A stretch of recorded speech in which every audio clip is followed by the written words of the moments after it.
ونستعينه ونستغفره ونؤمن به ونتوكل عليه ونعوذ بالله من شرور أنفسنا ومن سيئات أعمالنا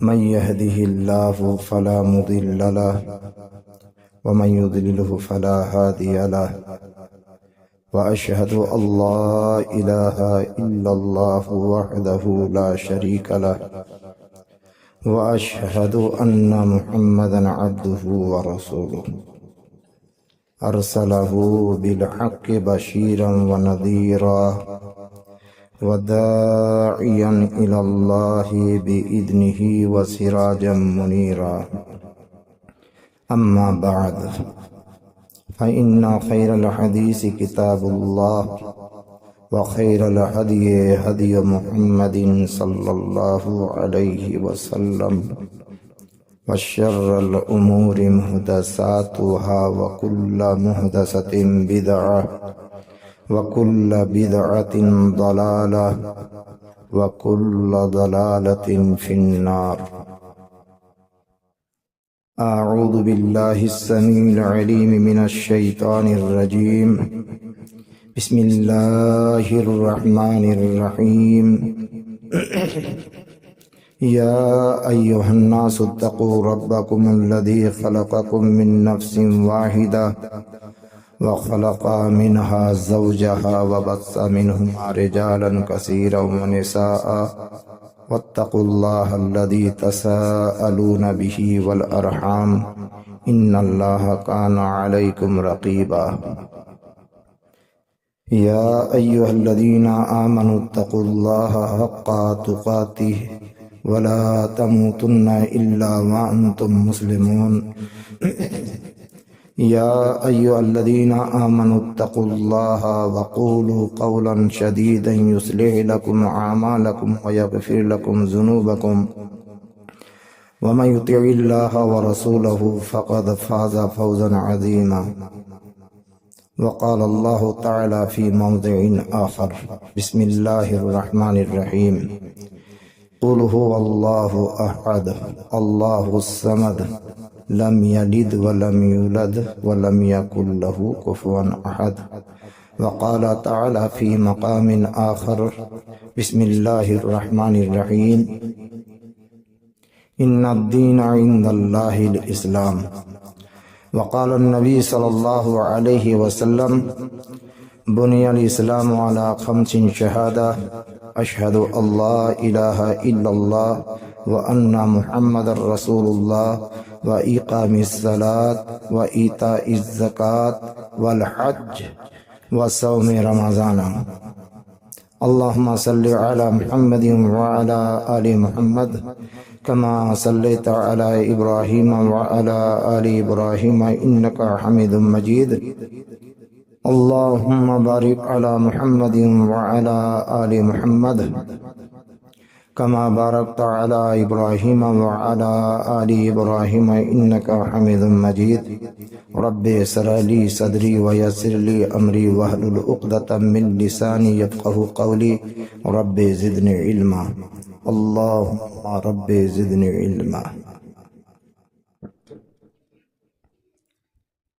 تمام قسم کی تعریف و توصیف اس پاک پروردگار عالم کے لیے لائق و زیبا ہے جس نے ہما شما کی تخلیق فرمائی. بعد ہمیں جن جن چیزوں کی ضرورت تھی تمام ضروریات کو ہمارے لیے مہیا اور موجود عطا فرمایا. نیز ہمارے رشد و ہدایت کے لیے رہبری و رہنمائی کے لیے پیغمبران دین کو دار فانی کے اندر مبعوث فرمائے. انبیاء و رسول کو بھیجے. انہی میں سے ہمارے آخری نبی آقائے دو جہاں فخر دو عالم تاجدار مدینہ سید القونین خاتم المرسلین رحمت للعالمین شفیع المجنبین جناب محمد الرسول اللہ صلی اللہ تعالی علیہ وسلم ہے، جن پر بے شمار درود و سلام نازل ہو. پڑھیے اللہم صلی علیہ اللہم بارک علیہ. برادران اسلام، میں آج کے جمعہ میں خطبہ مسنونہ کے بعد کلام مقدس سے سورہ اخلاص کی تلاوت کی ہے، نیز قرآنی آیتوں کی تلاوت کی ہے. میں چاہتا ہوں کہ اسی کے ماتحت کچھ باتیں بیان کروں. گزارش ہوگی کہ آپ حضرات بغور سماعت کریں گے اور عمل کرنے کی کوشش کریں گے. میں بارِ الہ میں دعا گو ہوں کہ پروردگار عالم ہم تمام حاضرین کو، مسلمانوں کو سننے سے زیادہ عمل کرنے کی توفیق عطا فرمائے. آمین. برادران اسلام، میرا عنوان ہے اسلام کے ارکان 5 ہیں. ارکان اسلام 5 ہیں. وہ سب سے پہلے جاننا ضروری ہے کہ ہم مسلمان کیوں ہیں، ہمیں مسلمان کیوں کہتے ہیں. اس لیے کہتے ہیں کہ ہم اسلام کے پیروکار ہیں، ہم اسلام کے ماننے والے ہیں. اصل میں اسلام یہ سلم سے مستق ہے، جس کے معنی امن اور سلامتی کے ہیں، شانتی سکون کے ہیں. اور اسلام کے ماننے والے کو مسلم کہتے ہیں. عربی بھاشا میں مسلم کے معنی مسلم اس اونٹنی کو کہتے ہیں جس کے ناک میں نکیل ہوتی ہے. ناک میں نکیل ہوتی ہے اور وہ سرا اس اونٹنی کا جو آقا ہے مالک کے ہاتھ میں ہوتا ہے. وہ رسی، وہ مالک جہاں چاہتا ہے اونٹنی کو بیٹھاتا ہے، جہاں چاہتا ہے اٹھاتا ہے. چونکہ ناک میں نکیل ہے، یہ مالک کے اشارے پر اونٹنی چلتی ہے. میرے محترم، مسلم اس اونٹنی کو بولتے ہیں جو اپنے آقا کے اشارے پر اٹھتے ہیں، بیٹھتے ہیں، چلتے ہیں، پھرتے ہیں. بس مسلم ہم بھی ہیں، اسلام کے پیروکار ہیں.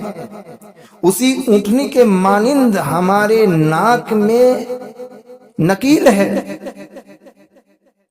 اور اس نکیل کے سرے رسی اللہ اور اس کے رسول کے ہیں. اللہ تبارک و تعالیٰ نے ہم کو جہاں اٹھنے کے لیے کہا ہے وہاں اٹھنا ہوگا، جہاں بیٹھنے کے لیے کہا ہے وہاں بیٹھنا ہوگا. جن کو کرنے کے لیے کہا ہے اس کو کرنا پڑے گا، اور جس سے رکنے کے لیے کہا ہے اس سے رک جانا ہوگا، چونکہ ہم مسلم ہیں، اسلام کے ماننے والے. میرے محترم بزرگوں، دوستو، بھائیوں، اب یہاں ہم سمجھیں کہ اسلام ہم کس طرح سے مانیں. اسلام کیا چیز ہے، کیسے ہم اسلام کو مانیں تو ہم مسلمان کہلائیں گے، مسلم کہلائیں گے. تو اسلام کے ارکان 5 ہیں. نبی کریم صلی اللہ علیہ وسلم نے فرمایا، بنی الاسلام علی 5 شہادہ، اشہد اللہ الہ الا اللہ وان محمد رسول اللہ وإقام الصلاۃ وإیتاء الزکاۃ والحج وصوم رمضان. اسلام کے کھمبے، اسلام کی کھوٹے، اسلام کی بنیاد، اسلام کے رکن، ارکان 5 ہیں. ایک نمبر میں ہے توحید. توحید کا معنی ہوتا ہے ایک اللہ، ایک اللہ. توحید کہتے ہیں ایک اللہ، اللہ ایک ہی ہے، اللہ کے سوا 2 3 نہیں ہے. میرے محترم بزرگوں، دوستو، بھائیوں، جس کو کہا ہے لا الہ الا اللہ، اشہد اللہ الہ الا اللہ وان محمد رسول اللہ، گواہی دینا کہ اللہ کے سوا کوئی معبود نہیں، اس کو توحید کہتے ہیں۔ توحید دین اسلام کا رکن ہے۔ توحید اس کا اقرار کرنا، توحید یہ پہلا فرض ہے۔ اللہ تبارک و تعالیٰ نے روئے زمین میں پہلا فرض توحید کو کیا۔ اس کو اقرار کرنا اور دل و جان سے قبول کرنا ہر مسلمان پر فرض ہے۔ کیا سمجھ لیے؟ توحید اللہ کا یہ روئے زمین میں پہلا فرض ہے۔ اس کا اقرار کرنا اور دل و جان سے قبول کرنا ہر مسلمان پر لازم ہے، ضروری ہے، فرض ہے۔ توحید وہ چیز ہے جس کے بغیر کوئی بھی انسان دائرہ اسلام میں نہیں آ سکتا ہے، اسلام کے دائرے میں نہیں آ سکتا ہے۔ توحید وہ چیز ہے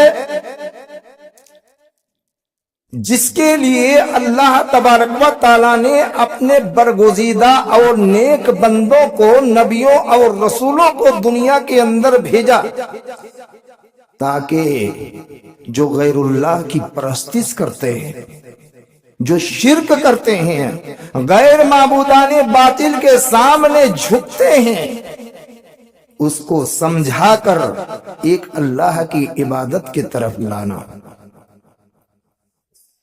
ایک اللہ کی عبادت میں لگائیں، اس کا کام ہے۔ اللہ نے اسی لیے نبیوں اور رسول کو بھیجا ہے۔ توحید وہ چیز ہے جو مسلمان اور کافر کے درمیان فرق کرتا ہے۔ توحید وہ چیز ہے جس کے لیے مسلمان اور کافروں کے درمیان جنگ ہوتی ہے، جس میں ہزاروں لاکھوں بے شمار مسلمان دین کی خاطر، توحید کی خاطر اپنے سر کٹاتے ہیں، جام شہادت کا جام پیتے ہیں۔ میرے دوستوں اور بھائیوں، تو توحید اسے کہتے ہیں لا الہ الا اللہ، اشہد اللہ الہ الا اللہ، کہ میں گواہی دیتا ہوں کہ اللہ کے سوا کوئی معبود نہیں۔ میرے محترم بزرگوں، دوستوں اور بھائیوں، توحید اسے کہتے ہیں، ایک نمبر میں لایا ہے لا الہ الا اللہ وَأَنَّ محمد رسول اللہ، اور گواہی دینا کہ اللہ کے سوا کوئی معبود نہیں ہے، اور گواہی دینا کہ محمد صلی اللہ علیہ وسلم اللہ کے بندے اور اس کے رسول ہیں۔ میں اس پر زیادہ باتیں نہیں کروں گا، چونکہ مجھے دکھلانا ہے اسلام کے ارکان 5 ہیں۔ دوسرا نمبر میں ہے وَإِقَامِ الصَّلَاةِ، نماز قائم کرنا۔ نماز کے بارے میں آپ حضرات سنتے آ رہے ہیں، لیکن نماز کے بارے میں صرف 2 چیز میں بتلاؤں گا۔ نماز تو ہر مسلمان پر فرض ہے، نماز کے بغیر کوئی مومن اور مسلمان ہو ہی نہیں سکتا ہے۔ بین العبد والکفر ترک الصلاۃ، نماز اور غیر مسلمان اور غیر مسلمان کے درمیان فرق کرنے والی چیز نماز ہے۔ اگر نماز پڑھتا ہے تو وہ مومن مسلمان ہے، اور اگر نماز نہیں پڑھتا ہے تو وہ کافر ہے۔ بین العبد والکفر ترک الصلاۃ، سیدھا کہا ہے۔ نماز ایک ایسی چیز ہے جو آپ کو صاف و شفاف رکھتا ہے، پاکیزگی میں آپ کو ملوث کرتا ہے، پاک و صاف رکھتے ہیں گندگیوں سے، آپ کو پاکی دلاتے ہیں، طہارت دلاتے ہیں۔ نماز اس کو کہا جاتا ہے، چونکہ بغیر پاکی کی اللہ تبارک و تعالیٰ آپ کی نماز کو قبول نہیں کرے گا۔ بغیر طہارت کی اللہ تبارک و تعالیٰ آپ کی نماز کا پرواہ نہیں کرے گا۔ میں یہاں ایک نمونہ پیش کرتا ہوں، آپ کو سمجھ میں آ جائے گا۔ بہت سارے لوگ نماز پڑھتے ہیں لیکن ناپاک رہتے ہیں، ناپاکی کی حالت میں بھی نماز میں چلے آتے ہیں۔